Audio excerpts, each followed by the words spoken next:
flies into the light and zap! I moved the camera.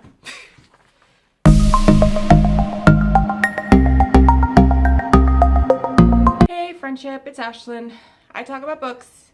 And question, why do we read? Stupid question. Obviously there are a million reasons we read. Personally, I read because I want to be taken on an emotional journey. Conveying the correct emotional tone in your story can absolutely take your book from good to great. So how do we do this? We're not friends, for I am the queen of emotion.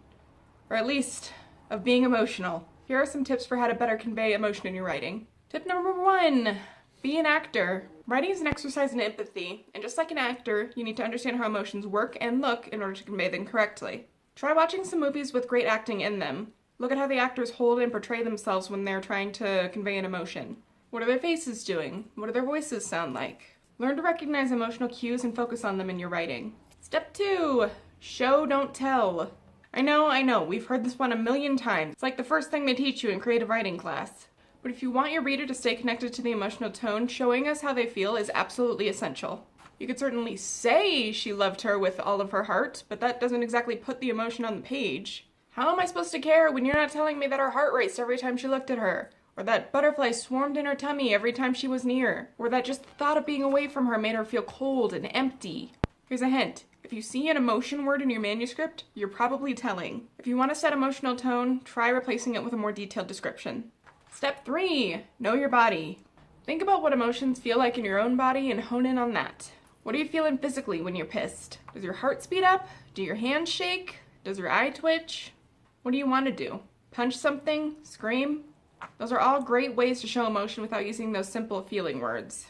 Step 4, react. When you're feeling a strong emotion, oftentimes you react to it in some way. There's obvious ones like kicking something when you're mad or crying when you're upset, but try thinking about some more obscure things people do to try and deal with their emotions. Maybe your character obsessively cleans when they're nervous or bites their nails when they're anxious. Giving a character tells is a good way to prime the audience to their emotions. Step 5, flash to the future or the past.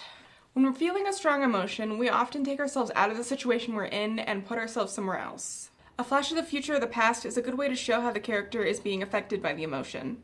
Maybe your character is so in love they're already picturing getting married and having kids with this person. Or maybe they're so depressed they can't help but remember the day their mother died. Humans move around a lot in their heads.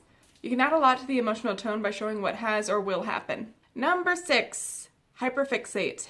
When we experience a strong emotion, a lot of the time the brain becomes overwhelmed and we hyperfixate on one specific thing very intensely. Fun fact, this is also a great way to introduce symbolism. Pick something that's around your character in that high emotional moment and have them fixate on it in excruciating detail.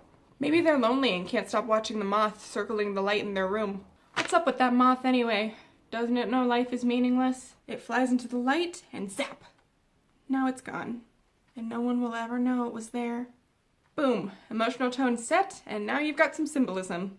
And step number 7, keep tabs on your thoughts. Be aware of how people think when they're experiencing an emotion and reflect it in your prose. What I mean by this is that some emotions speed things up, others slow them down. When you're sad, your thoughts tend to move a little bit slower. You tend to focus on things for a long time, so to convey sadness, use long, flowy sentences. But when someone is, say, anxious, things tend to speed up. The thoughts come quickly, one after the other. A good way to convey this is short, punchy sentences. Mirror feelings through your prose. So that's what I have for you today, friends. Creating emotion is just as easy as being emotional. At least it is for me. I'm real good at both. In the comments below, give me your best tips for how to better convey emotion on the page. And make sure you hit that subscribe button and let me know what you'd like to see from me in the future. I'll see you next time, writer friends. Bye!